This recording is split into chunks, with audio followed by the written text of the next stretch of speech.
Welcome to Crew Expendable. I am, guy who's still thinking about Alien Earth Rohrbacher. And I am putting Kenny on the spot with the intro, Hallstrom.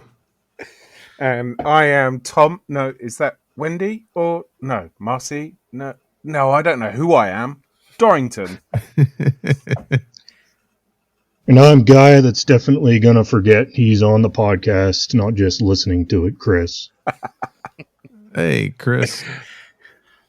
And we are just some dudes who are back once again to talk about Alien Earth, even though the show is already over in the Alien franchise. There you go. Perfect. Yeah, I thought you were going to drop a Renegade Master then. I thought you were back once again with the Renegade Master.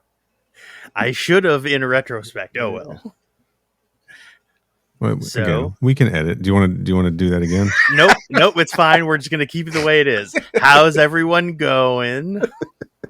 Tom, welcome back. Hasn't been me. that long since you've been here. No, not that long at all, no. Yeah.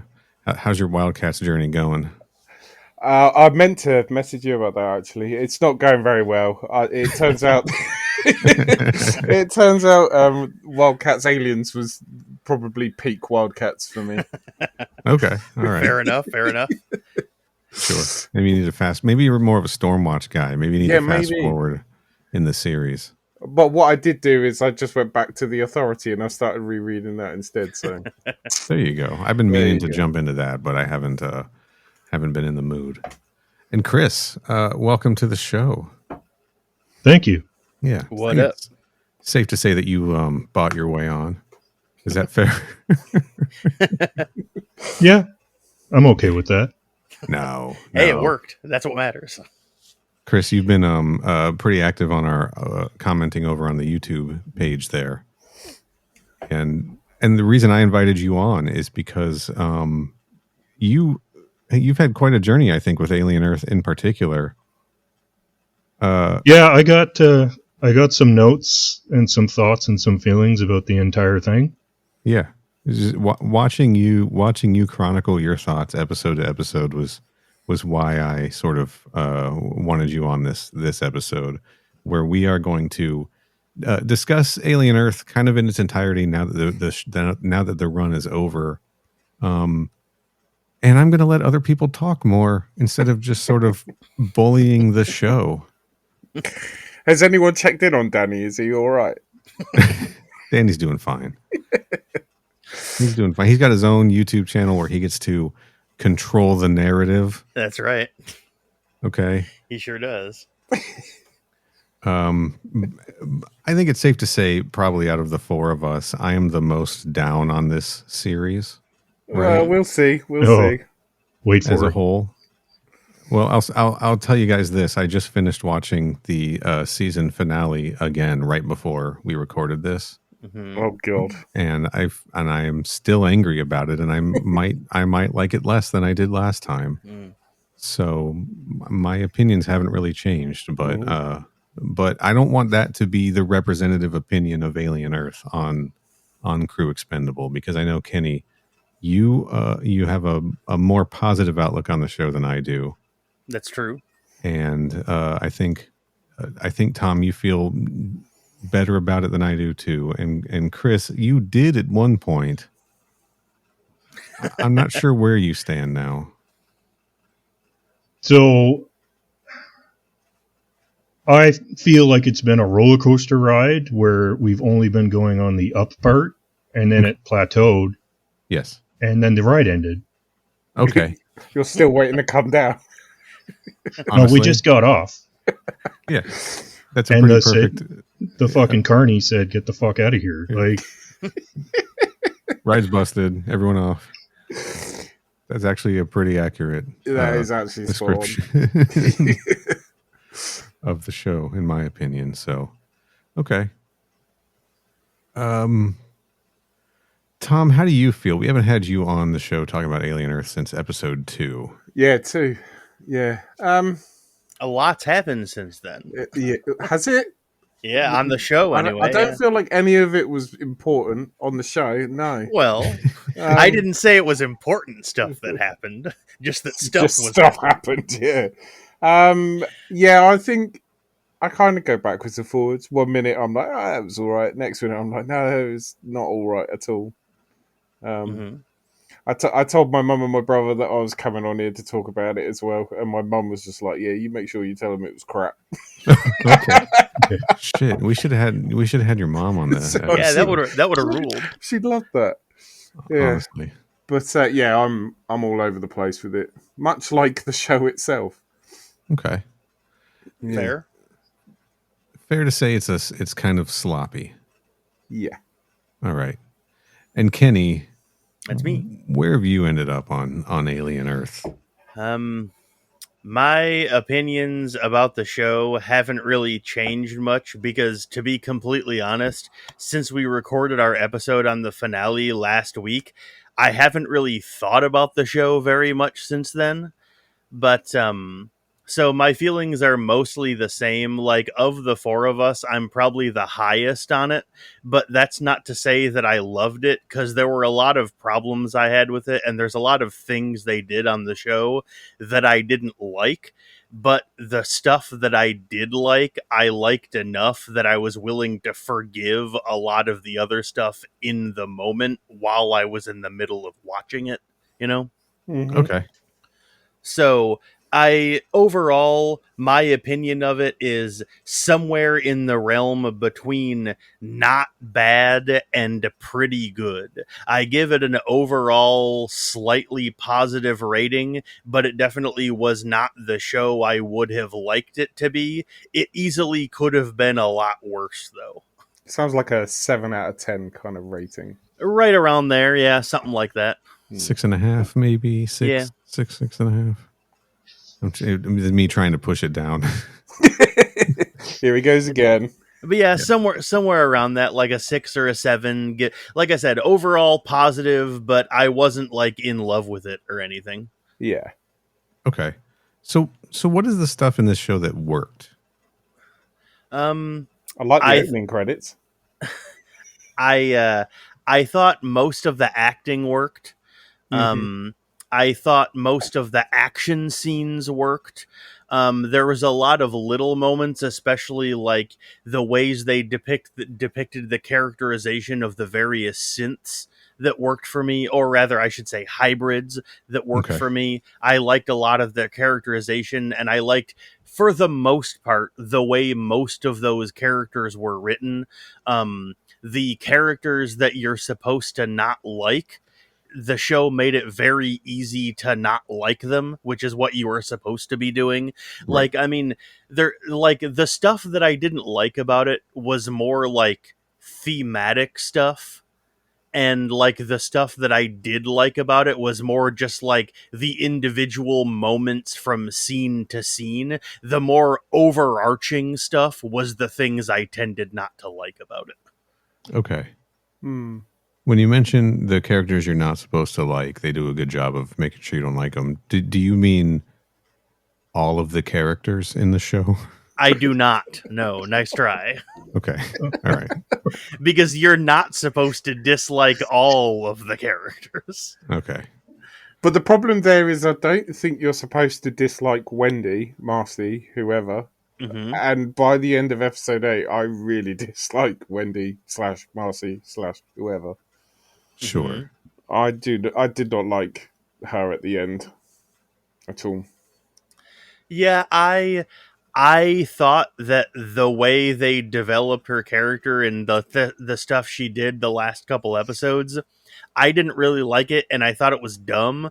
But like, it's one of those things where it's just like, okay, so yeah, the show isn't really very well written. That's what happens sometimes. You know, the show made a decision that I didn't like. Other shows I've watched before have also made decisions that I also didn't like when I was watching those shows too. You know, so I think it's fine.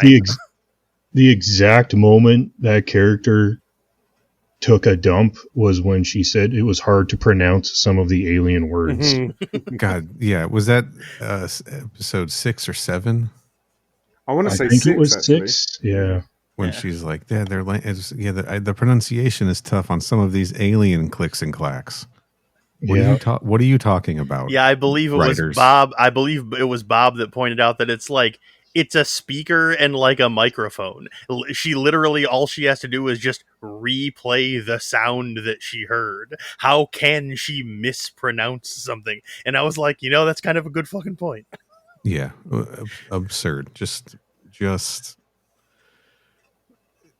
yeah. Again, okay. So if the writing is a lot of the times bad on the show, I guess the problem I'm having is how a show can be good when the writing is bad, because the writing is the show. You know what I mean?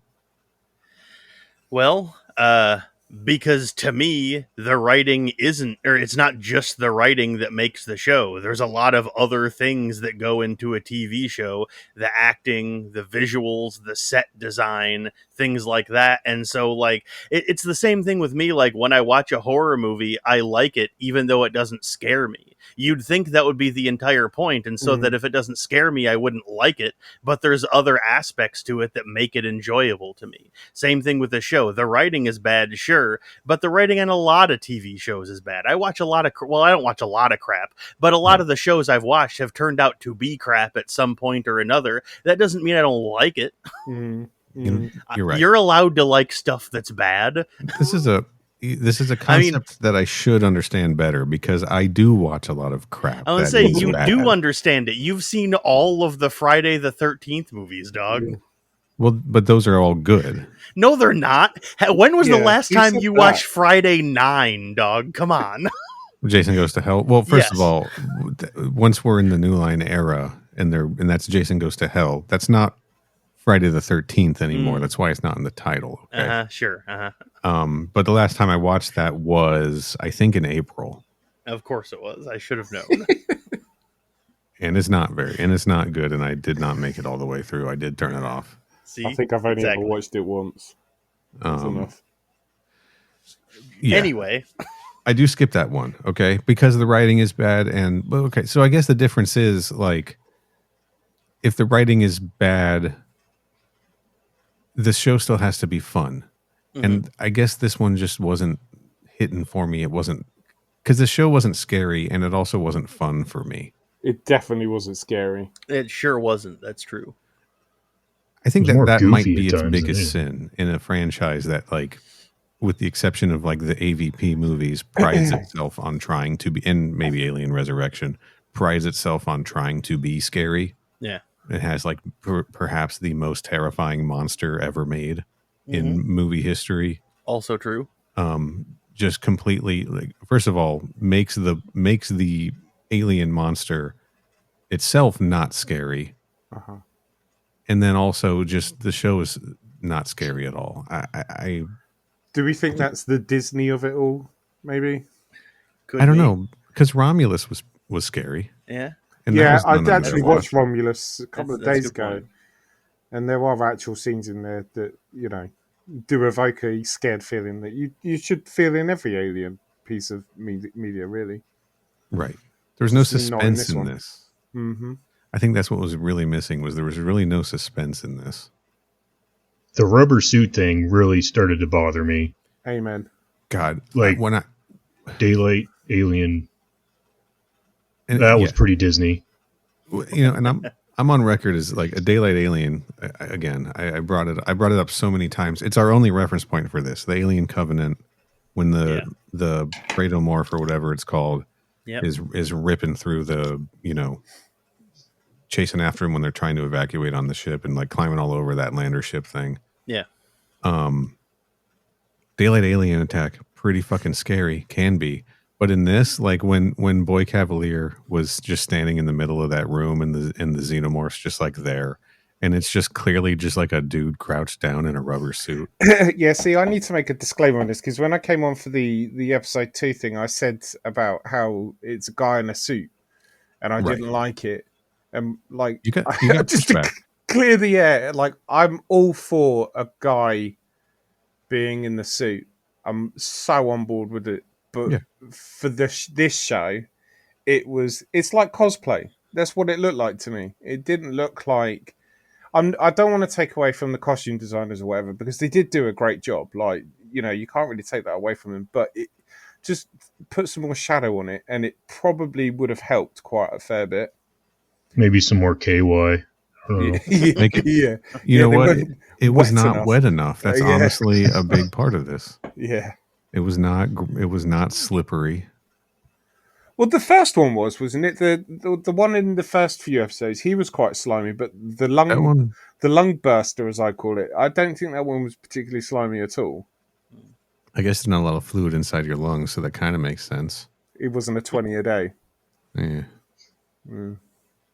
Gross. I hate you. Nice work. Yeah.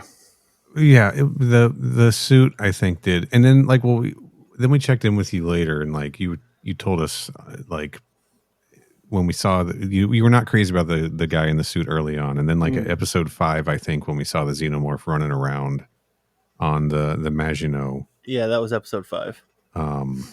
You were like, "This looks really great," and there was a lot of xenomorph in the shadows, and yeah, I liked that. You were like total 180. Yeah, really, really digging this, and then we just got more and more xenomorph running around outside, and it was like, this is, you can just clearly see that this is just the guy in the suit, and it was just not up to par with what we see in the Hollywood movies, which is weird, because it's like, couldn't you guys get one of those suits? Yeah, a little bit, right? Like, don't you have like the Romulus suit sitting around still? It was actually kind of weird that I actually preferred the CG version of it when it was in the cage after it had burst and it was growing up. There was an amazing scene where it was hanging from the roof and it unfurled itself and dropped down. I was like, that's so cool. It reminded me of Alien Isolation, actually, when you first see it kind of Yep. in the medical bay. It was really cool. I was like, well, just do that then. But obviously, I mean, that's money, I guess, that the show didn't have yet. Yeah, I don't think they could have kept up with that. A CGI, a good-looking CGI xenomorph on the TV show's budget would have looked real bad real quick. But then again, I do like it when there's a guy in a suit. It just didn't work for me in this show. Yeah. Okay, we're supposed to be talking about what did work, though. We immediately got off topic. Oh, yeah, okay. That just fell off the tracks right away. Yeah. So the performances, I'm going to agree with that. Like, the acting, I think, is 100%. All very, very good. The casting, I think, was very good. Bob was really coming down hard on the guy who plays Joe. I'm with Kenny on that one as well. You're with Kenny. Kenny, were you coming down on the guy playing Joe? I don't remember doing that. I don't seem to remember him having me having a particular problem with him. Bob had the problem with him. Bob had a problem, yeah. Alex Lothar. I'm not crazy about him. I'm not crazy about the character or the. I mean, he did fine in my opinion. Yeah, I mean, I definitely do not feel nearly as strongly about it as Bob did, but I don't think I would classify him as one of the standout actors on the show. But I don't think he was not turning in a performance the way Bob seemed to. I think he would have been your MVP. Actor, standout actor in the show. Who is your MVP? I think the guy who played Smee. Yeah, it's between Smee and Morrow for me. I think they were my two favorite characters. Yeah, I mean, as far as a pure acting performance, I think Smee was probably the best actor on the entire show. Jonathan Ajayi as Smee or Babu Sese as Morrow. Yeah, they were very, very good. Smee was just so convincing as a child. It was it ruled. Even when he wasn't the main focus of the shot or whatever, even in the background, you're just like, that guy is completely embodied everything he's supposed to be doing. And yeah, he rocks. I love him so much. He's the best. He's my favorite character on the show. Yeah, agree. I think Adarsh Gaurav as Slightly. Yeah, he did a really good job too, especially when he had to kind of like grow up in the last episode or two. Yeah, he let it slip a couple of times. He got a little too like he wasn't playing the temper tantrum super well, maybe when he was, complaining about like how come she gets to see her family and we don't get to see ours, and just getting a little over the top with some of that stuff. But generally I think he was playing the tortured child trying to keep his secret like really, really well throughout. And also in those early moments when we did get to see him just being the child, playing around with Smee and everything. And I think his performance might have been my favorite, even if it wasn't perfect. That's fair. Yeah. I mean, he's also a good choice. He did a very good job on the show. It was the most complex. For sure. I'll give it that. Yeah. I have seen, and Chris, I want your opinion on this. I have seen so many people online being like, Timothy Olyphant, fucking incredible performance. Just the all-star of this show. He is amazing in this. What am I missing? I don't think you're missing anything. Thank God. Thank you, Chris. That's why you're he's here, there for the good time, clearly. He's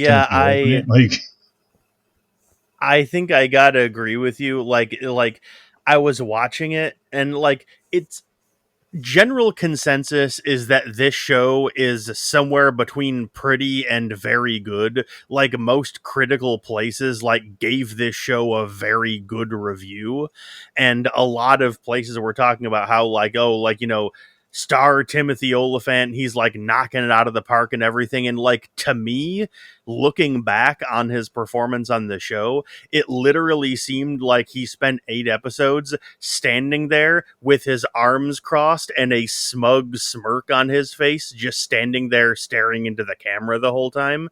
Because it felt like that's all he did, just stand there and smirk and then say something dumb, and then the camera just pans over to someone else, and it's like, you're not even doing anything, man.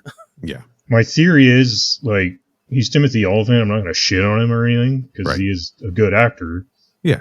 He's just not that into the Alien universe. Yeah. He's more of a Predator guy, right?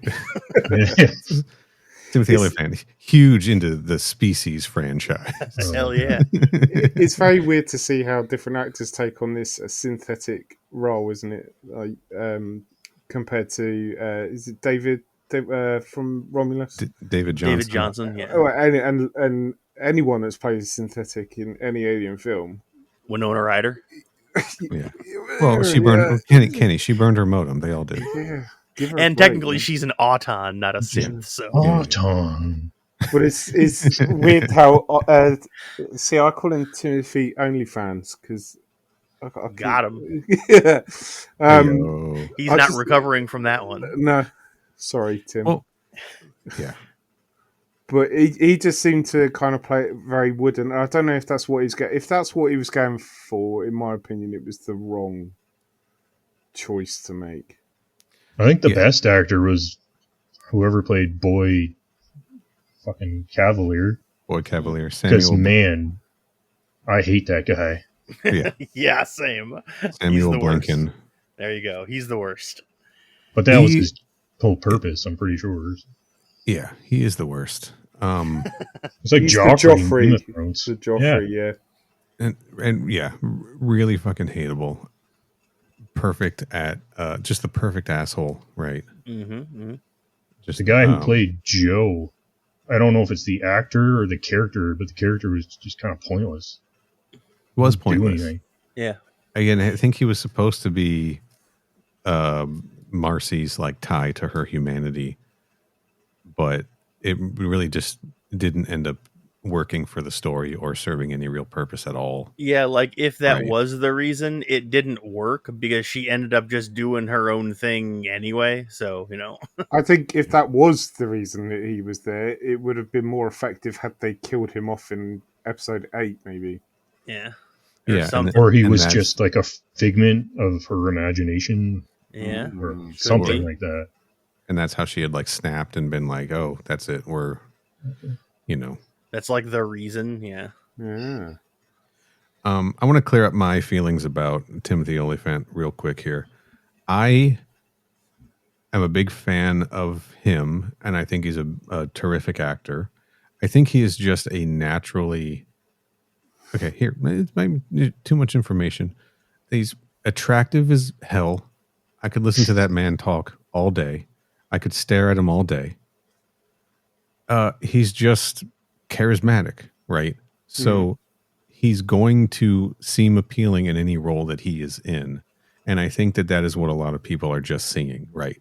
I think that he is just going to appear very good in whatever he's doing because his baseline is just like, damn, look at that guy, right? So what I'm looking at when he's acting in this show is I'm looking for him to turn in a performance like I've seen him turn in other things, and he's not doing that. You know, he's it's just not there. But we're all just so blinded by his charisma that we think he's doing something, and I don't know that he is. Yeah, that makes sense. That's all. You know, I'm not talking shit about the guy. He's great, and I'll watch him paint a house. Yeah, I, the other day, went through his filmography to see what other stuff he's been in that I've even seen. And the only thing other than this that I remembered off the top of my head before looking at the list of movies he's been in was I was like, oh yeah, he was the dude in Scream 2. I remember that much. I knew and that I was gonna be a literally... pull. And I literally couldn't remember anything else until I looked it up. And then while I was looking up everything else he's been in, I was like, all right, I don't remember him in this movie. I don't remember him in that movie. I don't even remember seeing that movie except for knowing that I saw it. I didn't know who he was when I watched this movie, so his performance didn't stand out to me. Like, I was going through everything of his that I've seen, and I was like, yeah, I don't actually think I've, like, seen anything he's been in that, like, mattered or that he's known for. So I don't really think I have, like, a good gauge of how good he is of an actor. You didn't see I Am Number 4? I did not. He was in know. the best Hitman movie. You didn't see Hitman? I don't remember which one of the two Hitman movies I've seen, that one or the Rupert Friend one. I don't remember which one it was. Well, he's in the better one, the first one. Yeah, but I don't remember which one's the one I've seen. Is that Olga Kurylenko? Is that in that one too? Right? Yes. Yeah, I believe that's one she's in. Yeah, that's why you want to watch it. Oh, okay. Oh, that's why, huh? Okay, gotcha. It's well documented that, you know, I don't know where I'm going with this. Y'all seen The Girl Next Door? No, I don't think I have. No. That movie, The Girl Next Door, where a teenager's dreams come true when a former porn star moves in next door and they fall in love. Stars Emile Hirsch and Alicia Cuthbert. James Remar, Alien James Connection Remar, there. nice. And Timothy Olyphant. All right. Yeah, Does he play the girl next door? Solid movie. No, Eliza Cuthbert plays the girl next door. Sorry, No. he plays her former manager, and he's just like a perfect asshole in that. Paul Dano's in this movie. Dano, nice. Guys, go check it out. It's a great movie. It's a great one of these like teen coming of age movies, which is what I was trying to say when I stumbled, was like, we all know how I love these like weird teen movies. We do. Right? Well, I know that anyway. But that's a weird thing to say in the wrong context. So I hesitated, you know? I mean, you've seen all, like 9 American Pie movies or however many there are? I have. I hate most of them. Actually, take that back. I hate all of them. Oh, okay. The only one with any rewatchability is American Pie 2, and that's borderline. But Girl Next Door is pretty solid movie, even with the premise being boy falls in love with a former porn star who moves in next door to him. Fair enough. Girl Next Door podcast coming soon. Watch this space. Girl Next Door by the minute. That's right, baby. Yeah. Me and Chris are going to do it. Sounds good. Congratulations, Chris. You've been roped in.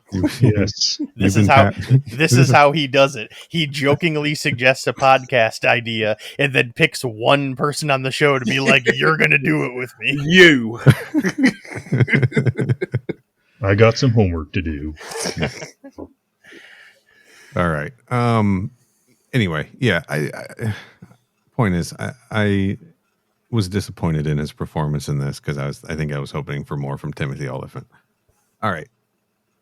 And then I had fun, I think, kind of winding up our friend Danny from the Next Issue podcast over it, if I'm being honest. I'm sure he enjoyed it too. I'm sure. Yeah, exactly. I think with Danny, though, there's a bit of jealousy there because I really do wish that I had his enthusiasm for this show. I really do. And I think part of it, I think he did make a good point when he said that, like, being a casual fan that just, like, watches the movies maybe and, like, that's about it, probably really does help him, because, like, the deeper into the weeds you get about this stuff, the more you care about, like, like how you guys are talking earlier about, was like how, it pissed me off how, like, the alien was seen in sunlight. Someone like Danny isn't going to give a shit about something like that. Yeah, 100%. I've watched this whole series with my wife, and she loved it. Yeah. But she's not mad into it like I am. She doesn't understand. She doesn't understand why I'm as mad into it as I am. But she loved it. She had a great time with it, and I'm just sat there next to her on the sofa, like just expletive deletive under my breath. You know what I mean? I'm glad there's people that do like it, and like that's great because it just increases the chances of them making a season 2. Yeah, like so it is weird that that's not been announced. Some of this crap out. Yeah. I mean, there's room for improvement. There's a lot of room for improvement. I'm an optimist. I would love a season 2, just for some closure, right? I think we need a season 2 because I think I said that after watching the finale that whole series just felt like a setup for a season 2. Mm-hmm. It's just really like worrying that they haven't announced it, because it's just like, well, if you don't have a season 2, then what was the actual point? Surf Dracula. I made the mistake. Surf Dracula, yeah. Just assuming he was going to do it like he did a Fargo season, which he ties it up at the end, sometimes suddenly, but that didn't happen. I would have taken a sudden sum up of like nuclear bomb drops on the island. Yeah, I was full on expecting that. I would have been fine with that. Sure. Yeah. Utani's like, oh, well, you know, bomb drop.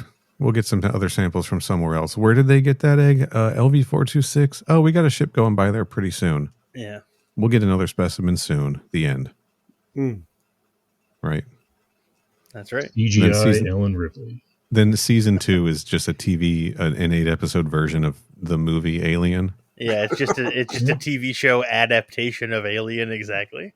That'd be kind of rad, honestly. That'd be fun to fan cast. Yeah. Or not. All right. What else did we like? I mean, obviously, we're all, I think, pretty big fans of the other monsters, right? The other specimens. Mm-hmm. Yeah, I am. Anyway. Not all of them across the board, necessarily. I did feel aspects of them were a bit repetitive of others, like the fly thing with the acid. It's like we've already got one that does the acid thing, and I was a little bit disappointed in the fauna not flora thing, because I was. I think if I'd been sat there left to think about it a little bit longer, I would have come up with the exact thing that it did. It didn't feel like it blew me out of the water when it actually did something. It was just a ripoff of the Half-Life monster. I was thinking the exact fucking same thing, dude. I was like, this is the Half-Life monsters. These are the things that drag you up from the Half-Life game. And you know what? But like the head crabs in Half-Life are rip-offs of the face hugger, so you know. That's fair. Yeah, whereas I thought that like I saw it do that in the finale, and my first thought was, oh, there's literally a D&D monster that does literally exactly that. Are all of these in the monster manual, you think? It's this one is. It's called the Cloaker. It looks like a big manta ray, and it hangs out on the roof of a cave. And then when somebody gets below it, it lets go and drops off onto them and wraps around them, and then just like eats them from inside. Yeah, Yeah, they're the exact same thing. yeah. Yes, And those guys have been around since like the 70s. So I'm gonna argue with you, Tom, on the fly, because the cool thing about the fly is it eats synthetics, right? Mm-hmm. So it fills the gap of the xenomorphs not really caring about synthetics, and now we have a monster out there that specifically does attack. True. Metal, and like that has implications beyond just attacking synthetics. Like that has, just that would be rotten to have on your spaceship in general, right? Because it could like destroy your control panels and your vehicles and all that, everything, right? Mm-hmm. So that fills a different, a It's different like a space termite. Yeah, that's right. It's basically that would be a horrible thing to have. That fills a different word I can't think of than the alien. The problem with that is that outside of the one time where it killed Isaac, it never actually did anything or became a threat in any way. So either it only exists to kill off that one character and then just be like narratively a theoretical threat looming around, or like you guys have mentioned, as for what the show in general is, it was introduced now so that it could be already set up so that they could bring it in and use it more in season 2. Exactly. Thereby just making it more set up without payoff. Yes. It's one of those two things. It was a plot device in this, and then it was wasted, and it could have been a very fun, like, extra piece of chaos to be released at the end of this season, right? Where the synthetics are going after the humans and the fly is loose and it's taking out synthetics, and so there's something hunting them as they're hunting the humans, right? There could have been just another, and if there is a season 2, I guess that'll happen eventually, probably. But how many of them are there? There's 2 flies? Is it? Yeah, I think there's 2. Yeah, there's 2. They had at least 2, right? There might be more in that hive for all we know. Yeah. But that would have it would have been fun to just see a little bit more chaos, because everything was just coming too easy to the hybrids at the end of this. Yeah. Right. Even if we just saw the flies like go after Adam, right? Yeah. Like just another fly kill would have been kind of fun. Well, that's the thing, man. Another kill would have been fun. Agreed. Only 2 named characters in the entire show died during the entire run of the show. There's nothing at stake if everyone is safe. Yeah, it's like think back on all of the movies in this series that were the original inspiration for this show. All right, multiple times there has been one survivor out of the entire group of people. Yes. This time, literally, there was only one non-survivor of the entire group of main characters. Well, you're flipping the expectations on their head, man. We're giving them something different that nobody wanted or asked for. Presumably, that was what they were going for, but I don't know. Sorry, Chris, what were you saying? I was half expecting people to start, like main characters, start dying the second last episode. Dropping like flies, maybe? Yeah. Got it. But that didn't pan out. And I have a feeling like the last 2 episodes, because they were shorter episodes, it was just one that they kind of split in half. Yeah.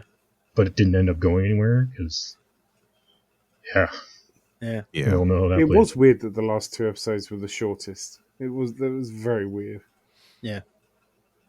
Yeah. I don't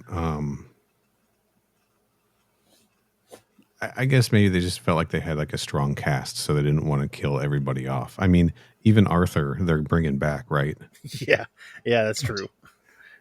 That was probably the cliffhanger that I'm most looking forward to seeing how it plays out. To be fair, 'cause Same. I want Same. to know if that. I like Arthur. I want to know if it's going to be able to kind of communicate through Arthur now. It's And gonna like, take a dump.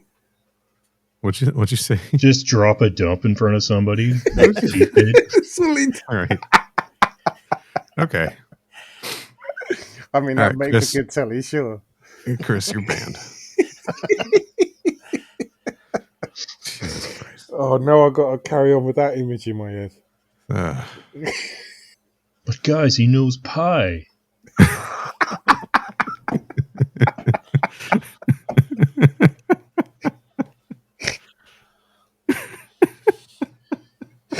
Jesus Christ! Oh, Look, as much as I liked the eye monster, God. it eventually, it got way too much attention for me, if I'm being honest. Yeah. Like, it took a beating when Joe was smashing that thing. That's an eyeball. It isn't. It's a little. It's squishy, right? It should be squishy. Yeah. Yeah. But I mean, they were kicking that thing around like it was a hacky sack. Yeah, They were it's like when he batting it. drop kicks it twice. Yeah. Smacks it across the room.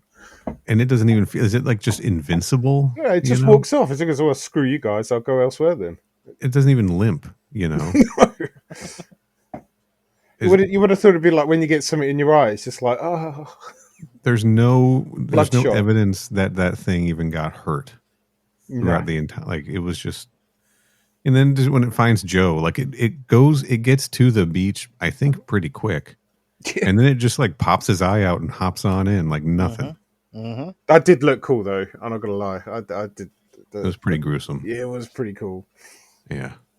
I love that guy. The little eyeball guy. He's my favorite. I love him so much. He rules. Yeah, and that's that's the real alien, Yeah.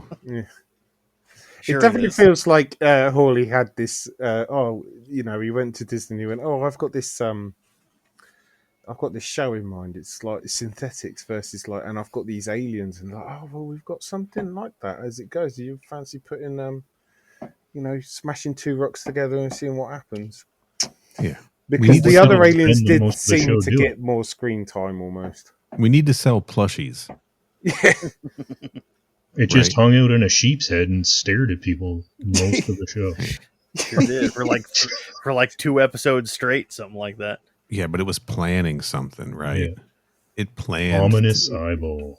Yeah, it did get a lot of attention, and like I got tired of it because the xenomorph got like fucking like no attention. The xenomorph in this show felt like an afterthought, and it was fucking bulletproof. Did that bother anybody else? Yeah. Did we talk about this? Did it take a shot right to the dome when it stalks up on Dane, doesn't it? It takes a bullet right to the dome. Yeah. And nothing. Guns in that period just not as effective, I guess. Not non-explosive rounds, I suppose. Right? Nerf guns.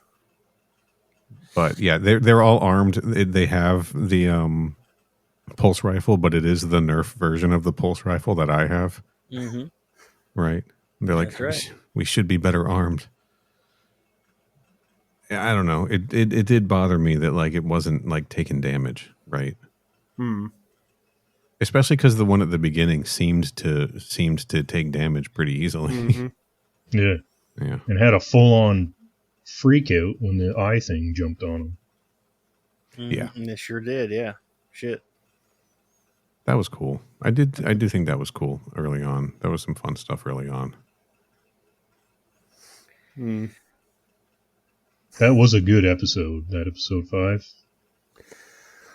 Oh yeah, that was episode 5. I got a lot of problems with the show, but man, that was a good episode. See, my take on episode 5 is I would have preferred it if they'd filmed more of it, fleshed out like like the dude that was the creepy dude. I forget what his name was. I think it was Mr. Ting. Yeah, something like that.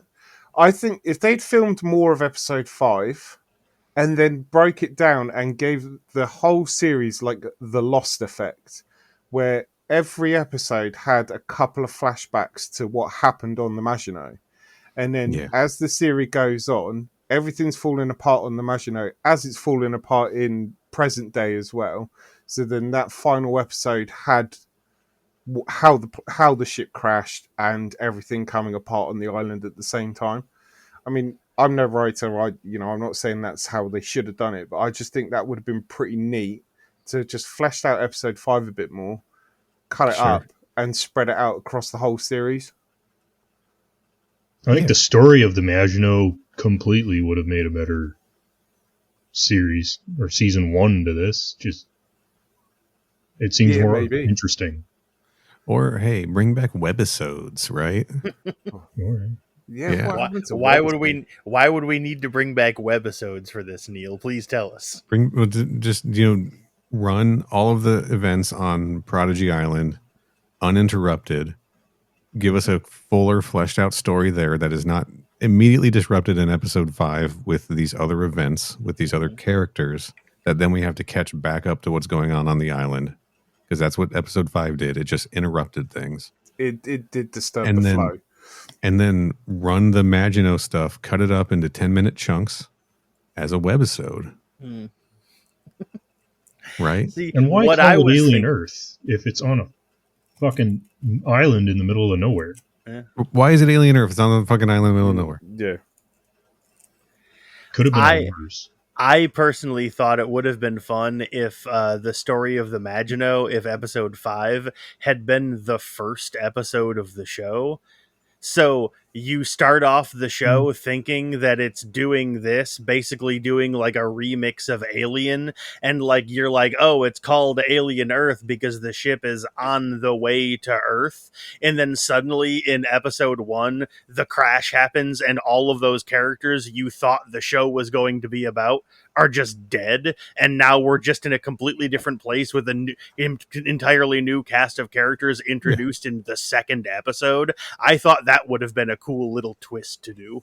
Yeah, and then it kind of does your like Friday the 13th remake thing where it's your cold open is a completely different set of characters, or like a Death Proof, right? Mm-hmm. Just that would be a very fun concept. Yeah, you think you're gonna then follow the survivors of this crash somehow, and then there fucking aren't any. That's right. And there aren't any except there's one technically. Yeah, true. Yes, right. But you don't learn that. But you don't learn that right away. You learn that in like episode 3, right? Because like episode 2 is then going in, and then episode 3 is when you find out that Morrow's still alive. And you can even leave the tag of him meeting Miss Yutani at the end, because like, how do we know that like didn't happen like before they set off or whatever? Sure. Yeah, man. Yeah. I want more Yutani for season 2. I think they have to. Yeah, I think that's probably going to happen. Yeah. And I definitely want to see another one of these 5 corporations step up as well. Yeah, it'd be nice. Unless they go the multiverse route. They're going the multiverse route. I'm telling you all. No. I mean, to be fair, I'd buy into that theory. This is not only that, but this season is actually set in the future of the MCU.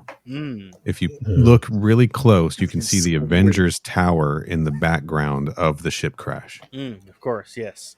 Avengers Tower, that classic place where it's, not in New York City apparently anymore. Well, that one got destroyed. They've gone global. Of course, yes. Clearly you haven't seen the one where Scarlet Witch freaks out and kills everybody. I have not actually seen that, no. Yeah. I'm just making this up. And then when the Fantastic Four show up, and that changes the Thanos snap.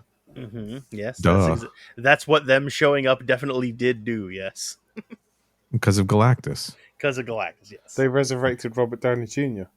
Right. Yeah, keep up, man. MCU is important cinema. It was. Am I? Maybe the most hilarious sentence you've ever said. MCU is important cinema, classic comedy. Yeah, I famously am a huge fan.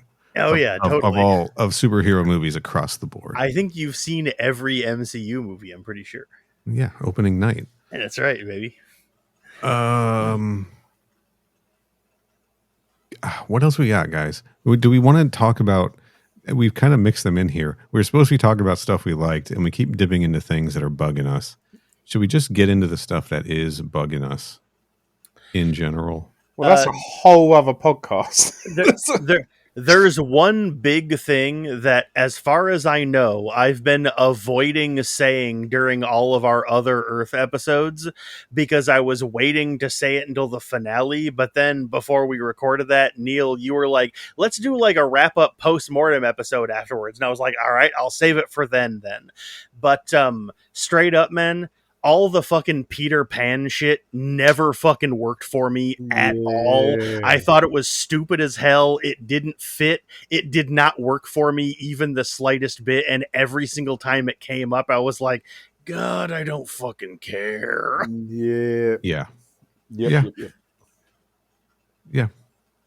Yeah, and it's like it sucks that was the, like, to me, that is the big huge problem that I have with the show. The giant, like, gaping maw of bad that, like, I think of every time I think of the show. That is its biggest flaw to me, because, like, they tried to impress it, they tried to force it in, they tried to make it such a big deal every single episode, and it just never became interesting. It never felt relevant.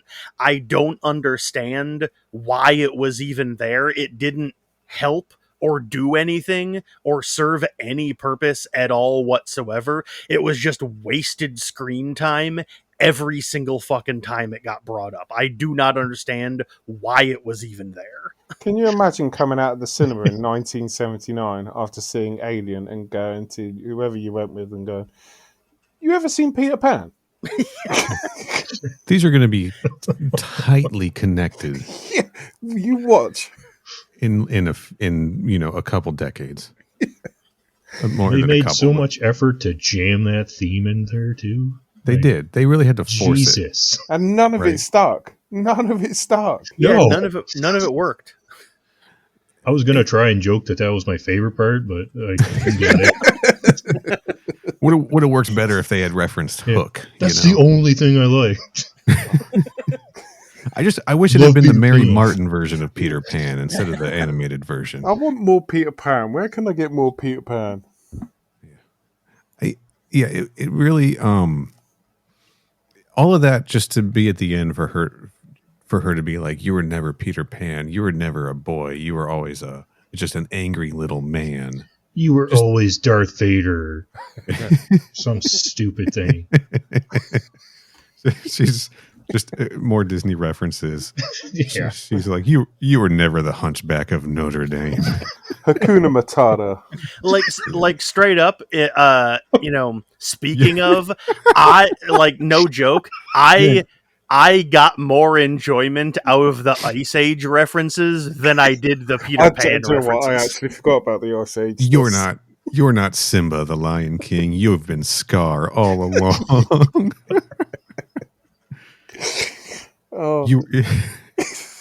You were never the Little Mermaid. You're Ursula, the Sea Witch. And I'm going to show you a whole new world, or whatever the fuck. I'm getting them mixed up here. It was all of that shit was so distracting too. And the fact that it was very specifically like 20th Century Fox and Disney, like, inserting their products into the show as if these things are going to be relevant that far in the future. Yeah, like I said, man, it is wild to me that in, like, episode 2 or like whenever the first Ice Age thing hit, I even mentioned in there, it is so insane to me that, like, single digit age kids will be sitting around watching a movie that was made 120 years ago on a tube television. Did you notice that? I did not. Last CRT. Tube television. Wrestled from some retro gamer's hands. I went down to Radio Shack and found this 500-year-old fucking thing. Let's watch Ice Age. You got to watch the old films the way they were intended to be watched. It's on a DVD, kids. A DVD. They might be watching it on VHS even. Ugh. I believe it's a Ice Age sequel too. I don't care which one, but yeah, it was really. I'm just assuming in this distracting. Alien Earth universe that at some point, as a species, we just stopped making movies. Well, yeah, because everybody is only working to survive because everybody owes their entire life to these 5 corporations, right? Yeah, that's right. And so that's so fucking dark because we have this gigantic corporation making a show about how everybody is indebted to one of 5 gigantic corporations. So the only media left is that which is owned by this gigantic corporation making this show about these 5 gigantic corporations. Whoa. Really makes you think. Whoa. Man. Yeah. This is dark. Whoa. Walmart brings you Disney's Ice Age. After they've bought out Wayland Yutani, right? That's right. Yeah. Fucking stupid. Yeah. Yeah. Heavily agree with that one, Kenny. The Peter Pan stuff sucked. I thought you said pizza pound. I was like, what did I miss? Pizza again. Pizza. All right.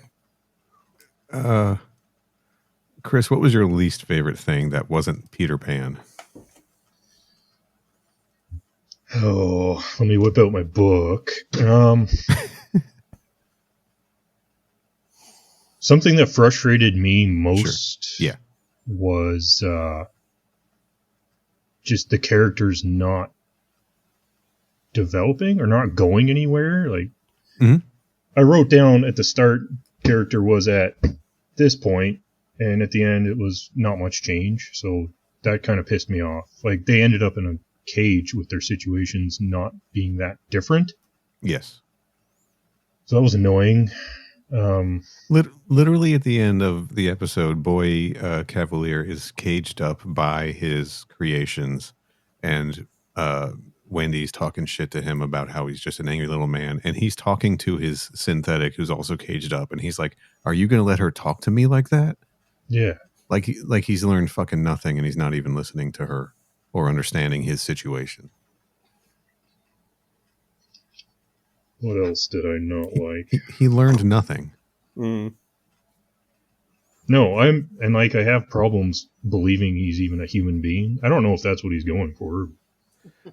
Oh, you know what? I'm going to compliment something. There was a nice moment I noticed in this episode. And by nice, I don't mean like a sweet moment. I mean like a nice choice in the editing, which is when Kirsch is talking to him over the radio about how he hasn't been taking his ADHD medication and how his severe ADHD might be causing his impulsive behaviors and all of these things. And the radio is cutting in and getting staticky, so only certain words are cutting through. And I think that was supposed to be like an auditory representation of Kirsch of Boy Cavalier experiencing the ADHD, so he's only hearing what the parts he wants to hear, and he's not able to focus on the rest of the information. That's kind of clever. I don't think I noticed that. Yeah, that's cool. I mean, if that was intentional, that was yeah. I think that it was, and I thought that was very cool. I want to compliment some. Like, I think that there were a handful of creative decisions like that throughout the show. That's just one that sticks out to me because it's fresh, and I think that was very well done. And I think that there's other moments like that in the show where there are some good creative decisions made. I really liked the line delivery from Wendy when she tells him to run as well.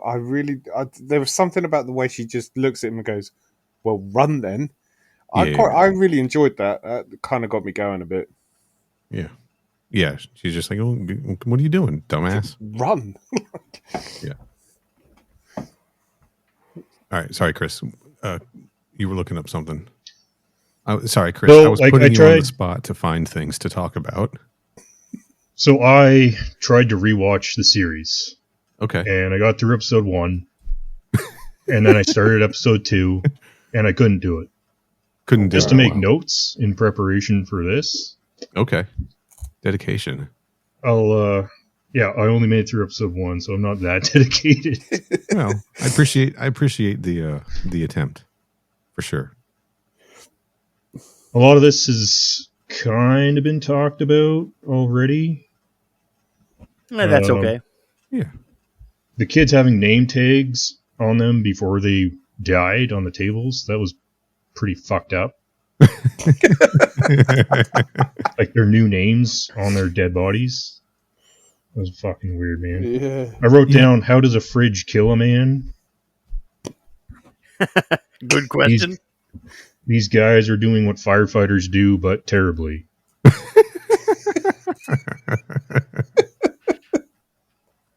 And the woman that was creeped on had a hole in her chest. Right. So I thought that may have indicated as a secret second Xeno, but obviously not. Yeah, I think we learned later that was the was that the ticks? Oh, yes. Probably. Got inside of her and then like burst their way out or something similar like that, or was it the ticks or was it one of the other specimens? I forget. But we learned that is a different specimen and we learned that in episode 5 when they're doing the operation, trying to get them out of her. I should have rewatched that one. Yeah. I should have, because that's the best one. That's the best one. That is the one that I'm the most conflicted on because again, it was like, well, this is kind of cool because it's like an alien movie, but it's also kind of lame because it's like a made-for-TV alien movie. And with the Disney references, sorry. No, you carry on. With the Disney references, it felt a lot like just Noah Hawley's kids were into my kids are into this movie. I'm going to throw it into this show for no reason. Like my kids have had Ice Age 4 on repeat for the last month. Maybe while he was writing it, he left his laptop on in the room, and one of the kids just snuck in and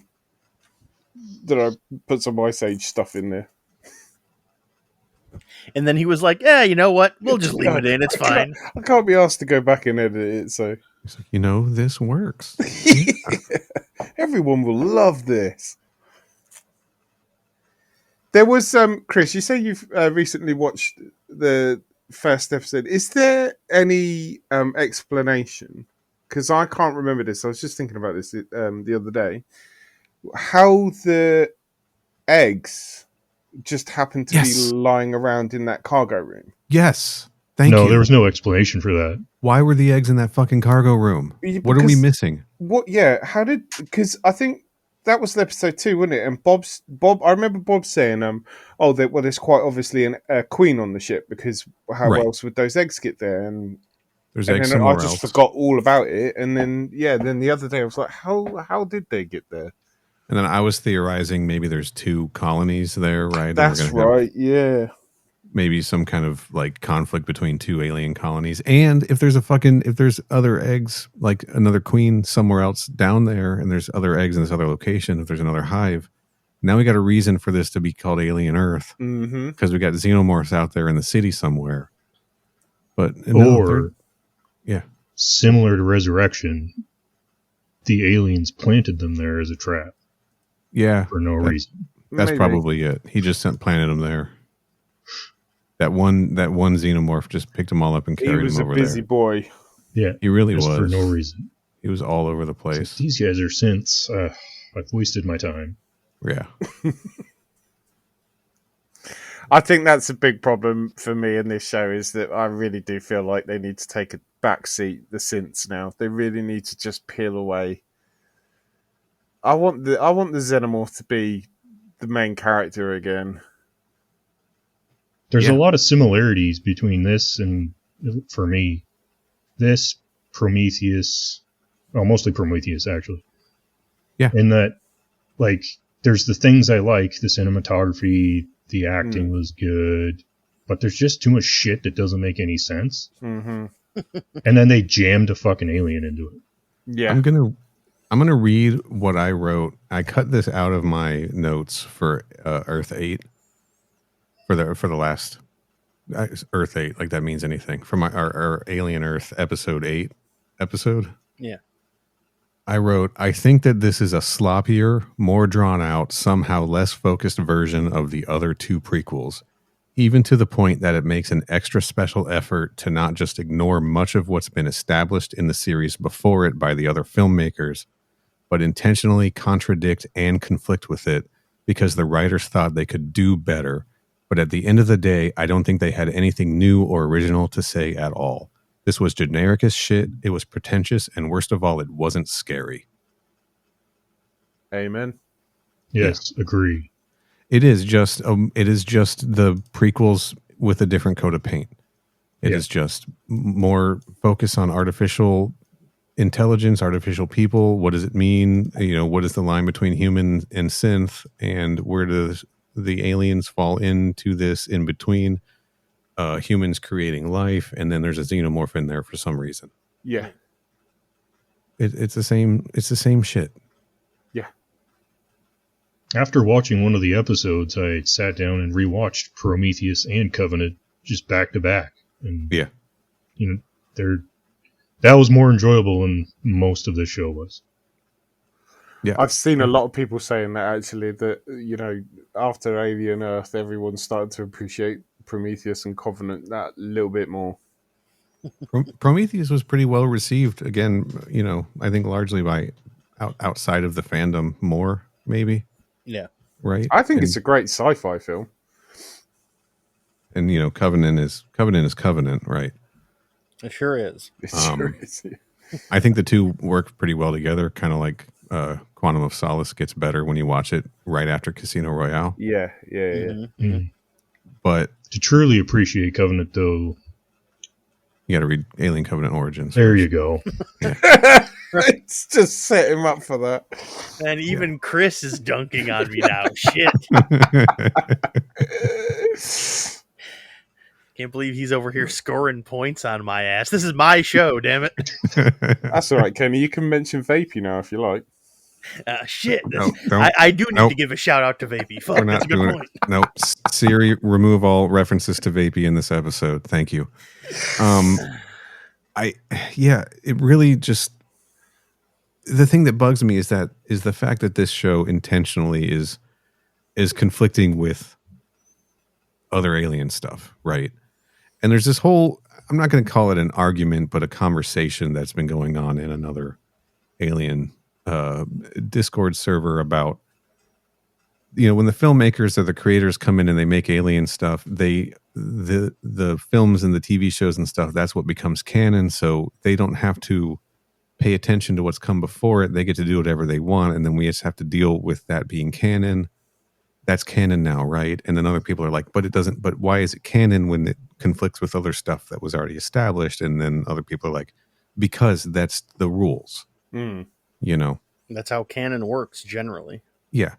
And that's dumb because because Noah Hawley doesn't care, right? No. He didn't watch Alien through, in order, Prometheus through Alien Romulus or Alien Resurrection or whatever, if you're doing chronological order, and take notes on how all of this stuff works and then decide to fit in make his stuff work within the rules and the events of all of that stuff. He was just like, I'm just going to do whatever the hell I want and not pay attention to any of that other stuff because I think my ideas are better than those ideas.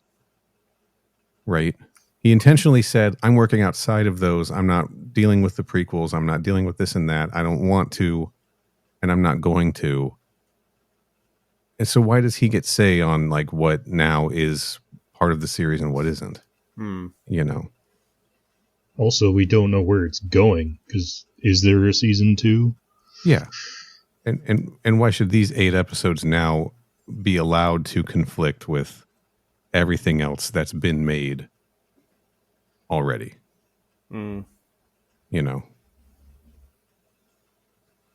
This unfinished experiment, right? Mm-hmm. And I don't know, I don't think that this is better than anything else that's already been made. And I know that we on the show, we don't care about what is and isn't canon, but but there is something kind of insulting about just being like, nah, I don't care about any of that shit. I can do this better. And then this is what we get. Right? Yeah. Yeah. It's very Terminator Dark Fate coded. Yeah. Sure, except Dark Fate kind of rules. I think you're thinking of Terminator Genesis, which kind of rules. You're thinking of Terminator 3, which kind of sucks. Well, I was thinking of Dark Fate because that was the one where they were like, you know what, we're only going to pretend the good stuff exists, which is what this show did. Yeah. But I don't even know that this did pretend the good stuff exists, because it just was like, we're going to set ourselves before any of it. So now it has to play, like anything that happens has to play by our rules, because we've established ourselves as canonically the first thing. If I've thrown out Prometheus and Covenant and this show is happening before Alien, now everything has to subscribe to our rules, right? Yeah. Well, yeah, but like the events of Alien still are happening, unless, of course, they go with the idea we pitched earlier, where second season is a remake of the movie. But yeah, multiverse, right? No, stop saying that. It's just, I don't know. It's just kind of I don't know, kind of shitty. Yeah. Kind of it's pretentious and it's dumb. And I didn't like the fact a little that disrespectful. I didn't like the fact that he didn't. He's going, oh, I'm just going to do my own thing. I didn't think it was respectful at all. And I'm also not, in that same breath, I don't want to say that we should be respectful necessarily to Prometheus and Covenant, especially because so many people out there are still arguing about, like, well, Covenant says, and Ridley Scott has said that David made the xenomorph, when there's like, well, I mean, not really. And like, I'm going to preface this with, who cares? Mm-hmm. Okay. But also, no, it didn't say that. The movie did not say that. I mean, well, here's the thing. It didn't not say that, but it did say it in such a way where you could just as easily explain it away as something else, to give it like plausible deniability, to be like, if you don't want it to mean that, it doesn't have to mean that, Between the two films, there's more than enough ways to show that that's not the case, right? Yeah, it's all circumstantial evidence, but there's a big amount of it. Right. Well, there's a mural in Prometheus. There's, the differences in the monster and Covenant. We're not going to get into it all here.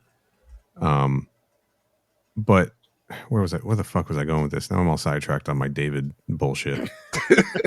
That's about normal for you, yeah. As per usual. Yeah. God damn it. I don't know what I was talking about. I'm not saying that we should necessarily say like, oh, well, Covenant and Prometheus should be Bible, right? Yeah. I don't know what you're saying. They can be ignored without having to be overwritten, I guess. Yeah. No, I agree. Maybe that's more what I was saying, right? Or they can be dealt with like Romulus dealt with them, in a way that you're kind of like, oh, I guess. Yeah, that's fair. I guess this works, right? I guess this fits. I'm not crazy about it, but I guess this works, and now we can move on from this, right, guys? On the next one, we don't have to touch this at all, right? Yeah. like that's what Romulus's job was to do, right? Was to be like, I guess this works. Let's move on. Mm-hmm. And now along comes this show, and where they're just like, nah, fuck all of that. Yeah. No, we can breathe these things out of a lung now. I wonder how much of that is just ego on the part of the writers. Yeah. Like Noah Hawley was just like, nah, this is what I'm going to do. To hell with the established stuff. Whereas Romulus, I feel they made the effort to have it fit within the universe. Right. Sort of. But like, also Romulus is just a kick-ass movie. It sure is. Yeah. Yeah, I've fully come around on Romulus. I am a hardcore Romulus defender. I think that movie fucking rocks. Yeah, I still think the Slender Beast is just kind of goofy, but it's fine. Yeah, it's fine. I want a devil's advocate here too, that there's also probably a lot of pressure when they're like, hey, we're going to make an Alien TV show. Yeah, they hyped the shit out of this show. And Noah Hawley, you're going to do this. And look, the fan base this isn't a Star Wars fan base, but it's its own kind of yeah, nerd mm-hmm. with their own specific opinions on how things should and shouldn't be. So buckle up. There's a lot of pressure and a lot of expectations that you're going to have to deal with. And there is one approach that would probably be pretty tempting to anybody in that position would be like, well, fuck, I cannot please everybody. So fuck it. I'm not going to try to, and I'm just going to go with what I would want to see in an alien movie or in an alien TV show. And if, that means I got to ignore a bunch of stuff and throw a bunch of stuff out and not be true to, these things and just not touch on these subjects or whatever, that's what I'm going to do because, you can't make everybody happy. Right. And if the critical reception is as positive as it has been, and if that's the way it stays, then it sounds like maybe he made the right choice overall for longevity and for getting a season 2 and for making Disney and FX and everybody money. Right. Yeah, the people that don't like the show definitely seem to be in the minority. General consensus is that the show is pretty good. Like the final episode in particular got like particularly high marks, and a lot of people were very satisfied with the way the show ended, which even me, as someone who generally liked the show, I don't understand how somebody could be satisfied by the ending of the show, but most people were somehow. So apparently he made the right choice. So, but I think that there's more non-diehard fans than there are diehard fans, if you know what I mean. So for sure. So the non-diehard fans, being the majority, are the majority that liked it as well. Like I say, my wife loved it. Yeah. Whereas, I wasn't so hot on it. So maybe that's where that statistic comes in. Speaking of Die Hard, Timothy Olyphant was the villain in Live Free or Die Hard. He sure was. That was one of the few things. That was one of the few. Right? Yeah, that's one of the few things that he's done that I've actually seen. The cyber terrorism, wasn't it? Yes. Yes. Yeah, pretty good movie, honestly. Yeah, it was all right. It's better than the fifth one.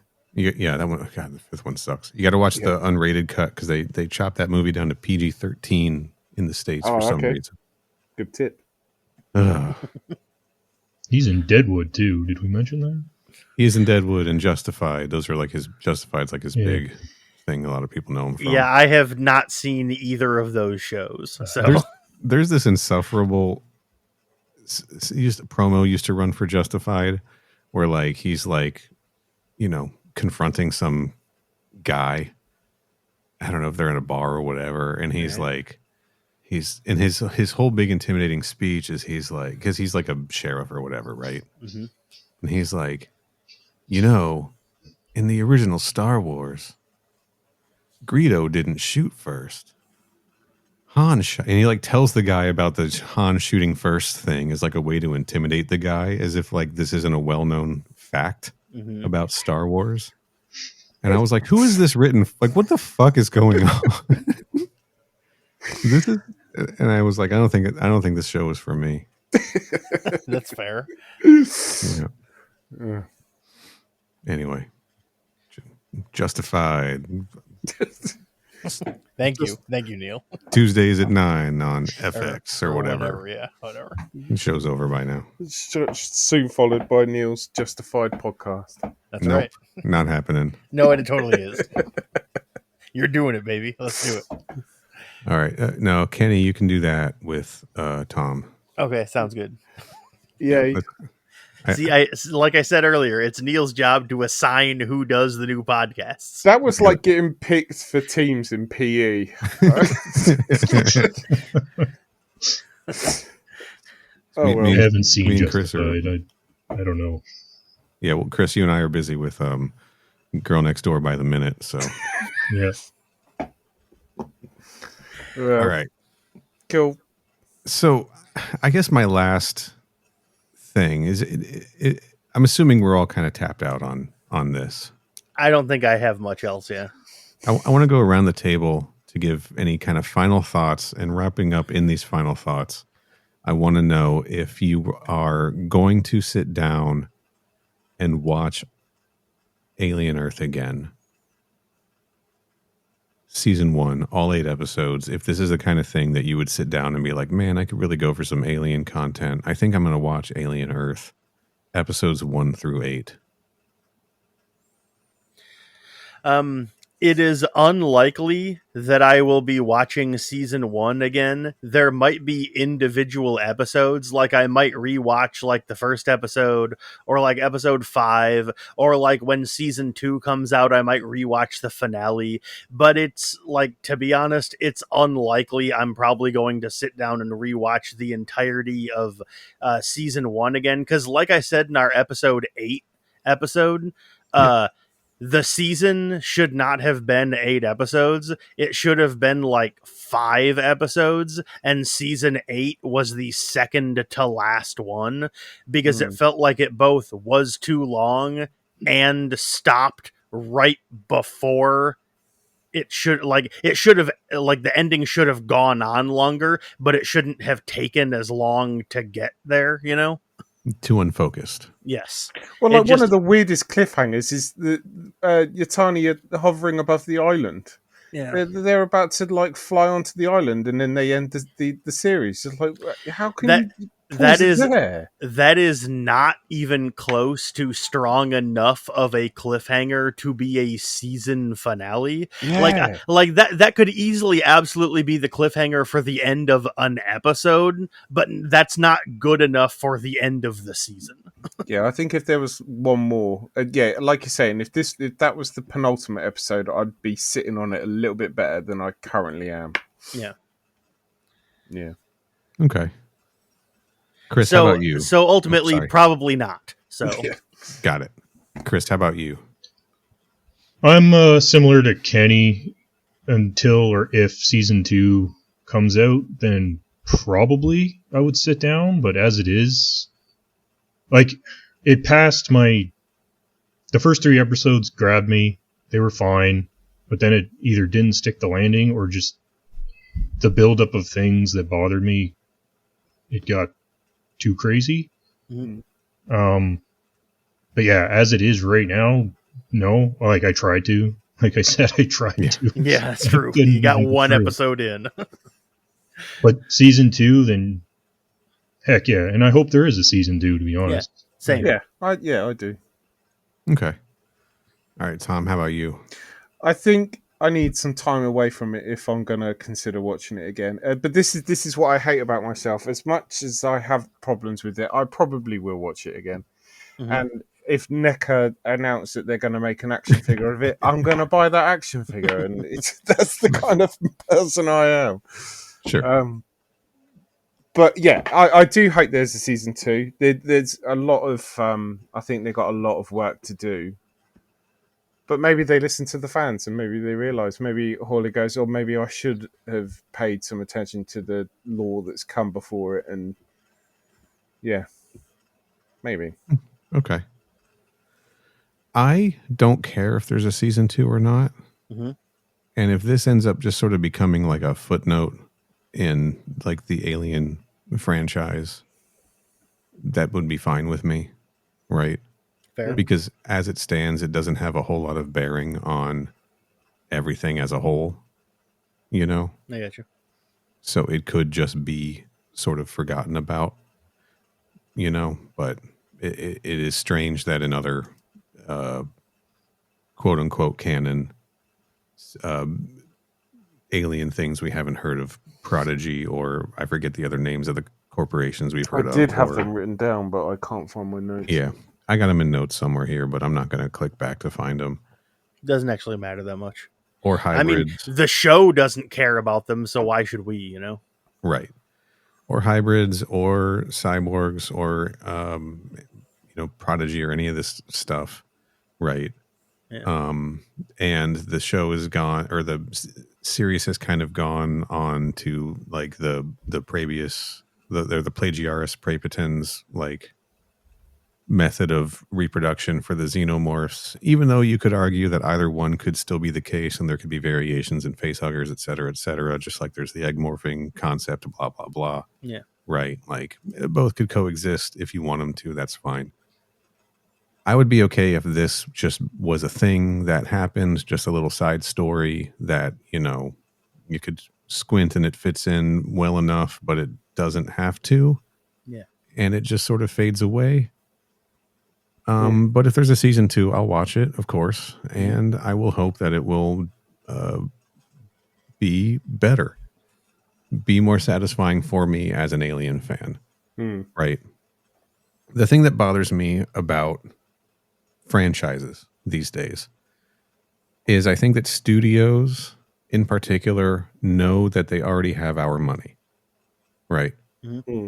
They knew we were going to watch Alien Romulus. They knew that we were going to watch this show. Kenny, for you and I, they knew we were going to go watch Mortal Kombat 2021. Yep. They knew we were going to watch Mortal Kombat Cage Match. Yeah. Right.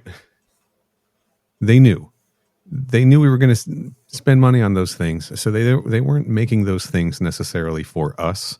They were making those things for the broader audience to try to get other people invested in this franchise so they can start making money off of these properties that they own. Yeah, getting money from them too. Yeah. And getting money from new people because Yeah. they already are getting our money. Yeah.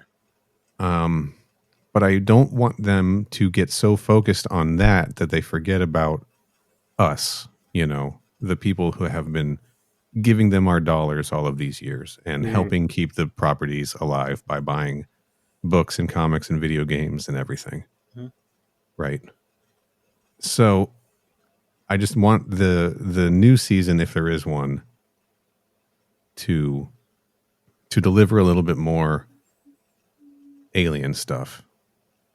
If that makes sense. Oh, 100%. I get you. I will probably not watch Alien Earth season 1 ever again. And that is not because I dislike it. It is because I don't like it enough to sit down and watch it over again. I am very weird with how I watch TV shows. There are some TV shows that I watch over and over again and other ones where I have loved them, but I cannot get through a full rewatch. Right? Mm-hmm. And this show is not good enough for me to sit down and dedicate what is going to amount to 8 hours of consistent viewing just to get through a storyline that is not satisfying enough for me. Fair. It's just not going to happen, guys. When it comes time for season 2, I'm going to rely on the previously on. Yeah. And that's like I say, if I need some time away from it, I think, and then I might have a pull there, and then I might regret it again. I don't know. Yeah. But I'm just one of those people that I'm one of those fans as well that if there's a DVD box set, I'm gonna buy it. Yeah, I mean that's the thing. I'm actually shaking my head when I say it because I know I'm gonna buy it. If they do release season 1 on physical media, I will probably buy it too. Because Sure. I mean, I own all of the movies physically, so why not? I'm a big fan of the Daredevil TV shows. Right? It's because it's a banging TV show. Yeah, it is. I have not done a full rewatch of seasons 1 through 3. I don't think I've gotten all the way through season 1 since the first time I watched it, and I've tried so many times. And I tried watching, I started watching Born Again, and just stopped. Uh-huh. But I really wanted to. That's fair. I'm a big fan of Charlie Cox as Matt Murdock. Mm-hmm. Yeah, I was really excited for that show. It is hard for me to sit down and dedicate my time to a television show that isn't Community, I guess. Yeah, I have the same problem. I don't really have an interest in watching television. If I'm going to be using my TV, it's going to play video games first and watch a movie second. TV's like a way, way distant third. So this just isn't the format that interests me in the first place because I just don't really care about television. So I will say, Neil, that the second half of Born Again is a lot better than the first half. Okay. I was like really into that bullseye fight in episode 1. That was rad as good fuck. fight. Yeah. But yeah, I'll get there someday. I will. And I will get there before I rewatch Alien Earth season 1. One thing I'd like to say is that this is the first Noah Hawley thing I've ever watched. Yeah. Mhm. And I'm getting the impression that maybe not to the wider audience generally, but it seems to me, as per this discussion, that this is the worst of the 3 major TV shows he's worked on. Okay. But are you including Bones? no, because he didn't create Bones. Well, you said worked on. That's true. I did. I misspoke. But the point I'm trying to make is that watching Alien Earth does not make me interested in going and seeing either of his other 2 shows, even though what I'm gathering is that they are better than this one. The first 2 seasons of Fargo are pretty good. Mm-hmm. Pretty good. Okay. The other seasons, not so much. How many are there total? Is he? I think there's 4 or 5. He's either working on this. I think he's working on the 6th season soon or something. Which means if there is a season 2 of Earth, it's going to be after that. Yeah, probably. Oh, yeah. Right. Which He's means not it's gonna probably be still soon. going to be another 2.5 years till it comes out. Yeah. Yeah. Yay. Well, I mean, we should get another Alien film in between that, hopefully. Good. And I wonder, and I wonder if that Alien film is going to have to like do a bunch of backflips to now work with what Alien Earth has set up. Oh, I kind of hope not. I kind of hope that it just carries on where Romulus left off. Yeah, and then are we losing steam from our Alien movies because they're going to try to like consolidate the universe, right? Oh, because I really Disney really wants consolidated universes. Yeah, they sure do. I really hope not. I hope not too. And I know Kenny doesn't like it, but I hope they just take the multiverse route. Yeah, just Genuinely. let Alien Earth exist over and be its own thing. And Yeah. And do you know what? I think I'd be able to accept the show a little bit better if that was the established. You know, if they were to say, "Oh, Alien Earth is his own thing," the movies are another thing. Then I'd be happy with that. Maybe make Alien Earth in continuity with the Dark Horse comics. Sure. Do you know what? I'd be happy with that. Yeah. Why not? Sure. Why not? Yeah. Why not? Fuck it. Yeah. All right. I do feel like they need to make the Beast the main character again, though. 100%. Agreed. Yeah. I'm tired of synthetics. Well, do you know what? I think if they're going to have synthetics in the movies, I'd like to see the Siegs and working Joes, because those things are scary, man. Like, they genuinely, man. Yeah, give us some Siegs and working Joes. Yeah. I'm surprised that hasn't been done yet. I will Me too. shit my pants. In retrospect, it's wild to me that Siegson hasn't shown up anywhere else, as far as I know, other than that. Like, why wasn't Siegson one of the 5 companies? I think that. Because since they went out of their way to be like, there's 5 companies, and then 2 of them only ever matter, it doesn't matter who the other 3 are. So why not make one of them Siegson? Who cares? You've seen what Siegson makes. They're not a powerful company. And this is also before the first movie ever takes place. It's fine. They're the Temu Wei-Yu, aren't they? That's right. That's right.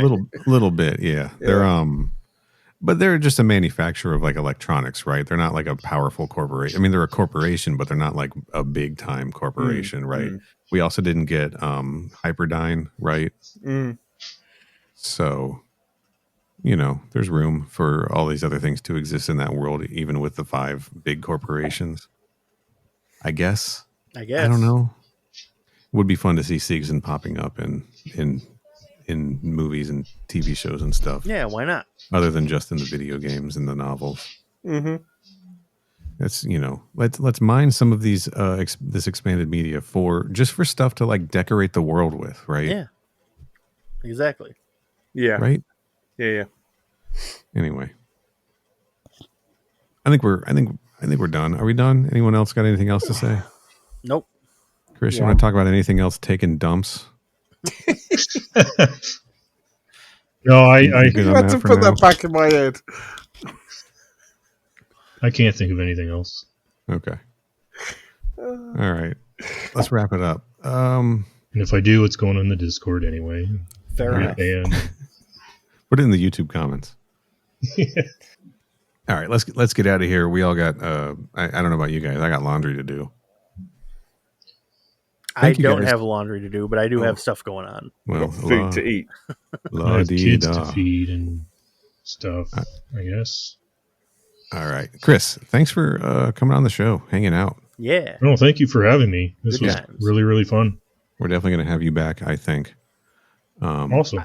I can't think of a reason why we shouldn't. So I don't know why I said we'll have you back, I think. We are definitely going to have you back. Yeah, I was trying to correct for that with my comment, yes. You doubled back on yourself pretty quickly. It's not a like, we're not indecisive about it. I don't know what it sounds like to you guys, but I'm assuming it sounds like shit. But yeah. What's that? No, you sound good. My microphone? It's fine. You sound fantastic. Oh. Yeah.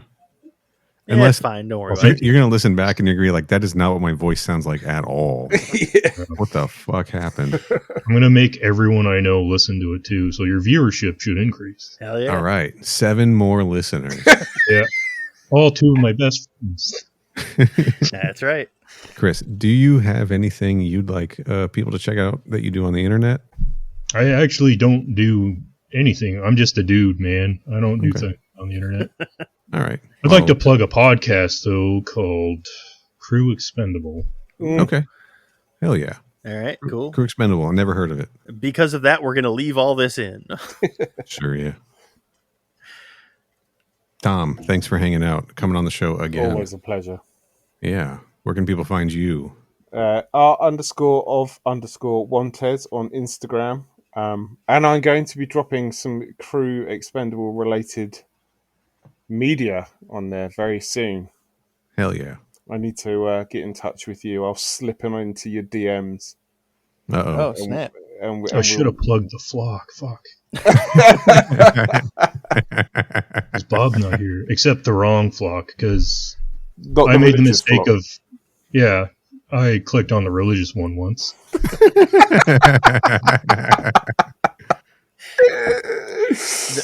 One time there was an episode where they were talking about how some other guy had started a podcast that he called The Flock, and he did one episode of it, and then Bob and them found out about it and bullied him into changing the name of the show to something else. Okay, it is on their podcast, so we'll leave this in. Yeah, like they did talk about it on one of the episodes. That's why I'm okay telling the story. Yeah. That's where I got it from. He did not tell me this privately. He talked about it on the show. All right. So yeah, okay. So check out the Flock podcast. Follow Tom on Instagram at art_of_Wamtes. Kenny, where can people find you on the internet? My handle is at CYHOBBEZ. I'm on Twitter, Blue Sky, and Letterboxd. I'm online. Where can people find the show?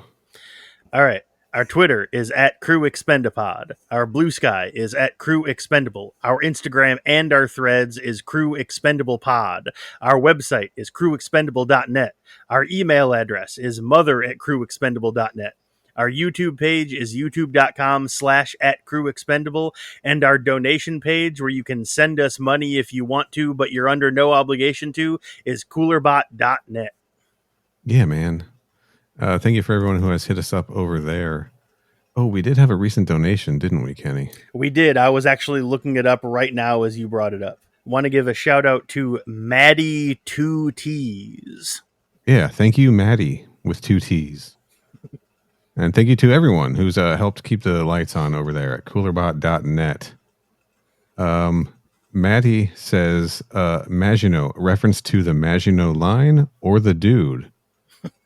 We don't know. Yeah, no idea. I am too dumb to know what that is a reference to. Let's just say both. That's right, Yeah. both. Yeah, Both. Yeah. So Sure, why not?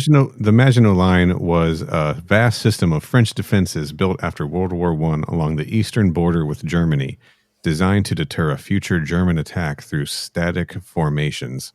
However, the line proved ineffective during World War II when German forces, using mechanized warfare and the Blitzkrieg, bypassed the defenses by advancing through Belgium, leaving the Maginot Line a symbol of a costly strategic miscalculation. Ouch. I'm going to go with that one. Sure. Is this a new segment that you're running, like a little bit of history fact as you sign out? Maddie, I'm going to go with it's that one because of the costly miscalculation. That's right. Yeah. Yeah. Mm-hmm. Hell, I'm sold. Sure. Thank you, Maddie. Our next released episode is probably going to be that Overkill Witchblade Aliens Darkness Predator, because I haven't edited it yet because I had some stuff going on. Cool. So I'm late with that one. Sorry, everybody. Please love me. It's okay. So we will be back. We will be back. Mm-hmm. Until next time. Stay frosty.